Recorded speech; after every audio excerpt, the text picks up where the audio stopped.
Hey guys, what's up? It's Law. Coming back to another episode of Walks with Law. And I think the time span between now and, then and now, the in-betweens of the car ride, the Walks with Laws, I basically didn't think of much. Like, I don't know, it kind of flew by pretty quick.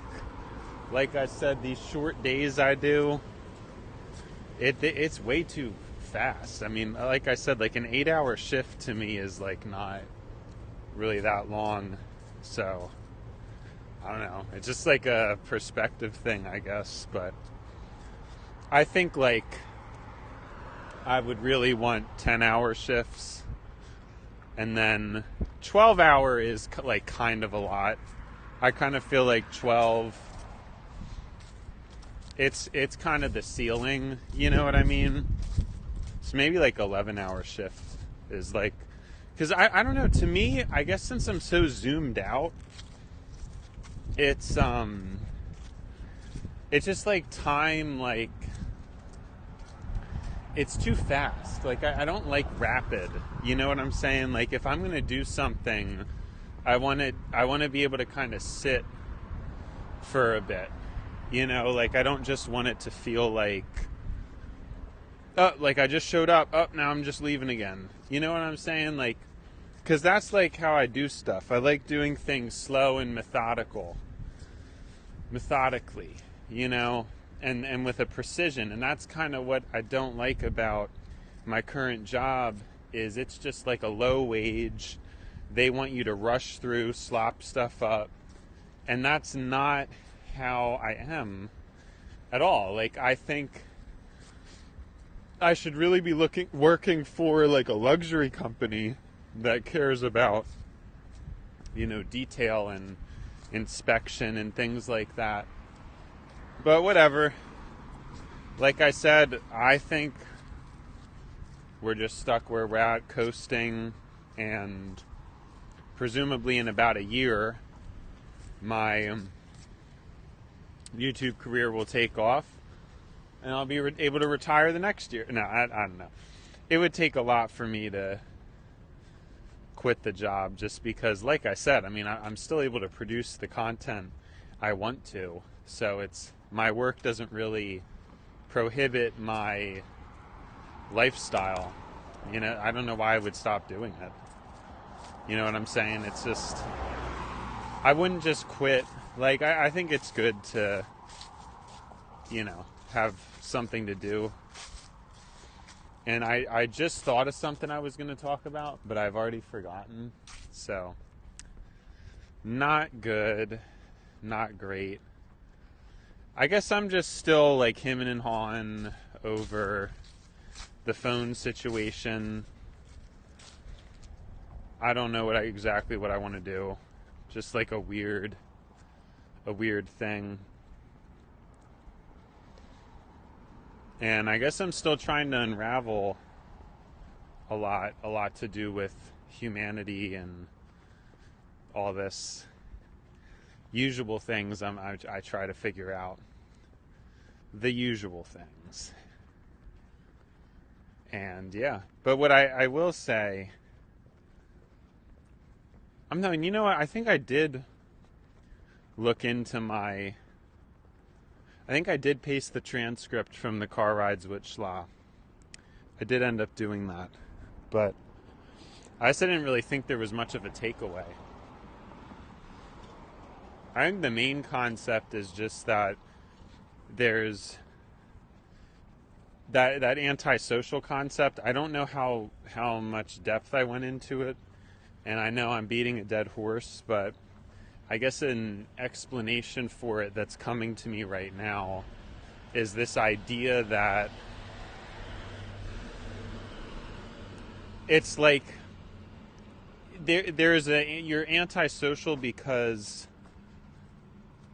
you stick out in a direction. You're unconventional. And the dark truth about humanity that most humans living on the average don't want to admit is that there is an innate evilness. There is a sinister nature to being average. But there's this warm blanket that a lot of people who are clustered around the center of the bell curve have for each other. And since we're operating as a social species, you get away with a lot. But the reason why I accurately call it out for what it is, which is sinister, is that average is inadequate in a lot of ways in terms of humanity and our progress. And I think it's important to note, it's very important to note that most of what I speak on, this isn't even money, this isn't even if you're a hard worker or not, this is if you're a kind person. I think that most of what humans lack is not productivity, it's kindness, it's ruthlessness, it's greed. Those are the main problems. You don't have to be like some hyper-productive machine as long as you're a good, kind-hearted person. But the problem is there's people out there who are just so deeply self-centered and self-absorbed. And I would say it's probably the majority. It's probably the majority of people have very little dialogue or concept of even the precepts of this kind of a conversation that I tend to bring up. And I think that's very scary to know that that's kind of the world that we live in. I think I've brought this up before, but I do think police are important, but the truth is there's a lot of stupid police, and there's a lot of just things that it's judgment based, and a court or a police could misjudge something and cause somebody a slight problem or inconvenience, and then never face a repercussion for an incorrect ruling or pulling somebody over when they really shouldn't have been. And then on the other end of that, not pulling over, not catching the people who are the true criminals, because oftentimes it's like picking low-hanging fruit. Like, usually, you know what I'm saying? Like, there's two different sides to this. I mean, if you have someone who's like poor, their car's shabby, they run a red light because they're exhausted from working their dead-end job, they can barely pay the bills, and then they get pulled over and get given like a ticket. That's obviously a way different situation than, somebody who has like a really expensive car and they speed through a red light, and then the cop might just, we're not gonna, I don't feel like getting him because like his car is real fast, and that's gonna take a lot of effort. That's why the thing with human judgment is it's evil. There's a lot of biases or errors when it comes to our ability to judge things. There's usually implicit laziness that kind of skews things in a not good direction, and yeah, it's just bad. And so what's good about technology is it's closer to God. It's closer to something that can just have cold and accurate calculus, at least in theory. I know at this point AI can still make errors, but we're kind of seeing the precepts of what could be. And I think for the time being, I was going to say you kind of need AI to be a sparring partner for a human mind. Where in order to figure out the truth, you kind of need to connect this combination of two things. You have a combination of a human mind and its intuition, but also filtering that and kind of, again, sparring with an AI to try to sift through things, try to check each other's biases. But the truth is, I still think if you have these humans and their flawed judgment, that causes a lot of problems. Causes a lot of problems to still have human, because even if you spar with an AI, the AI also needs to be kind of regulated and checked, at least as it is now. And so there's a lot of humans who wouldn't I don't know. I know, like, I guess what I'm saying, it's a little bit complicated, and it's basically that some people could still over bias and like get through to AI and kind of like mess it up. And I'm hoping that eventually an AI would exist that you wouldn't be able to like twist its arm to get it to, and like manipulate it to get it to say what you wanted it to say. You know, that would obviously be a superior situation.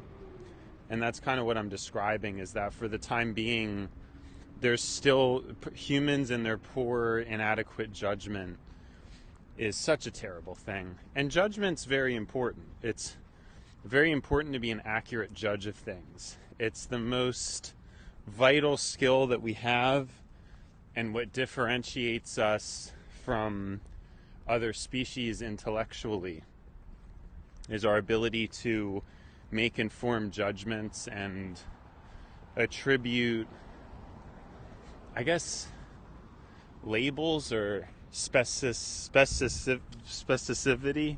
I always get that word wrong, and I don't know. I guess I'm just being dumb. I like always get it wrong. I guess I never looked up if it was a real word, but it's specificity or specificity. I don't know. I don't even know if it's a real word. It's just something, for some reason, I've always been drawn to and have proclaimed. I don't even remember what we were talking about now. But anyways, that's kind of the reoccurring issue, is human judgment and how it's usually flawed, but it being our main differentiator. You know, if you compare to other species, they don't have these elaborate language systems. They don't create society in the same way. But you know, but here's the thing that's weird again, in nature operates without will, I guess. Nature is very instinctual, and it's very, animals and bugs and all these things within nature that are not humans, they act fairly automatic a lot of the time. And for some reason there was a perfection in nature, and then humans kind of are like exploiting a lot and like messing things up a lot, making errors, sometimes casually, sometimes very serious errors. But what we're able to do is a little bit more interesting, because we don't just operate instinctively. So we're able to like cut through and make some interesting things as a result of that, even if it's lackluster or less in accordance with nature, which I guess is an interesting thing about humans. But given that potential, we should actually be able to do further, if that makes sense. Like, we should be able to perfect and create a utopia beyond what is possible in nature. And we actually know that that's possible because we can conceive it. It's just that most people are still thinking in what I think is the main paradigm differentiator. I don't know why what was I saying? Differentiator? The main paradigm shift that needs to occur is going to be the post-property paradigm, because, once it's going to be once humans realize that like property is the problem, and how everybody hoards things, everybody is focused on that, and it usually creates problems. I've explained before how, there's nothing wrong with having an elite class or whatever, but you can't have an elite class that is not based on merit, and it's just based on like happen chance. So some people born into a rich family just get like an automatic good life for absolutely no reason, and then other people have to work, and then they still don't even get as far ahead. There's a lot of problems with that, and that's what I've talked about. And maybe it is okay to have meritocracy, but what we're seeing now is like leading to a massive amount of stagnation. So you have to gut people's wealth, you have to gut people's 401ks, you have to gut the businesses and the companies and see who can actually survive without all this like bloat, which makes things pretty difficult for people. And we've already outlined all this stuff about how you should have had like a bit of population restriction in the 1900s, but humans, they can't be controlled properly because their judgment's off, and we've already talked about that. I mean, population control right now, I'm not sure, it gets kind of complicated, but it was back in the 1900s that we really needed to have that, to have more of a gradual until now. That's really the main issue. And yeah, so that's that. And then I guess that's a good kind of point to think about or touch on for a bit there, is just humans and how difficult they are to control, and how like stupid they are, and how much we do need to submit to some kind of a greater. And that's really the concept of a God, and why I think a higher power makes a lot of sense, because you see the benefit in the submission to something greater, whether that's an idea or whether it's beliefs or principles that are beyond whatever us as a human in our daily lives can see immediately right in front of us. Submission to a system, in theory, the dollar, it makes our life make a lot more sense. It's good. But then you don't have to go through all this effort and planning. If the system was correct, you wouldn't have to think about any of this stuff. But then the problem is, then it takes an aware and educated population to prevent democracy from eroding, and now we're seeing the issue with that, because now it is eroding and it's basically gone. And so it's just a cycle. Obviously there's a failed human experiment,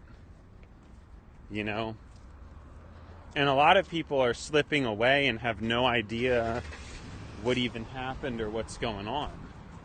That's the other crazy thing to think about. There's people who may have been wiser, and I still believe this, were wiser in the 2000s and the 2010s, and those same people now have gotten TikTok brain, and it's, their brain has become a mushy pulp, and they probably still think they're on top. They probably still feel superior, especially if they just make a lot of money. But like I said, there's becoming a larger disconnect between people who make a lot of money and then people who actually deserve it. And so that's what I'm saying. That's the next paradigm for humanity to tackle, is fairness of possession, and really understanding that there really isn't possession. Like, it's all kind of like abstract in our own heads. There's not actually clear set, like, oh, this is mine, this is yours. But there's no reason to steal either. I mean, it's like, that's like the problem with this stuff, is it would be good if some people got things stolen from them, but not obviously someone's struggling, that shouldn't be the case, but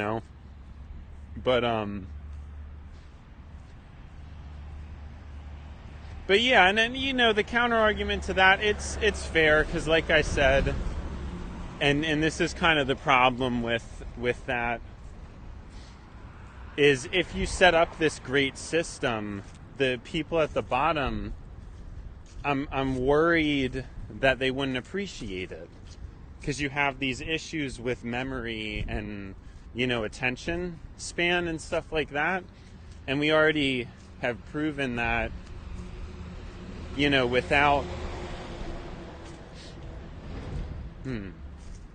without memory you can't have gratitude. And so why should people live if they're not going to be great? You know what I mean? Like, that's kind of there's so many conundrums with this, though. And that's why, but like I said, I don't think the people who are at the top, I don't know that they're really grateful either. That's what I'm saying is the problem. Like, money, like I said, the system should be based on memory. Like, whoever has the best memory and is the most grateful, most of the money should be headed their way. Instead, that's actually, I would almost assume that in the current system it could be the opposite. A lot of time money gets pushed into the hands of the people who are the least grateful and the most greedy. And so that can really show you what the problems are right now in terms of society and becoming better. It's a lot of people just being greedy and just being like really blatant about it and not even making a lot of progress. And you're seeing this in companies all up and down the food chain. Some companies that have a lot, some companies that are small, some that are big, and you have people that just see life as this simple game. You move up the ladder, you make more money, and they have no idea the ramifications or the consequences of their selfishness or anything like that. It's sad, really. It's really sad. And again, I think the worst part for me is just seeing that there's no consequences for a lot of these people. So that's pretty frustrating. But anyways, it's been schla, but now it's time to buy schla. So, see ya, schla.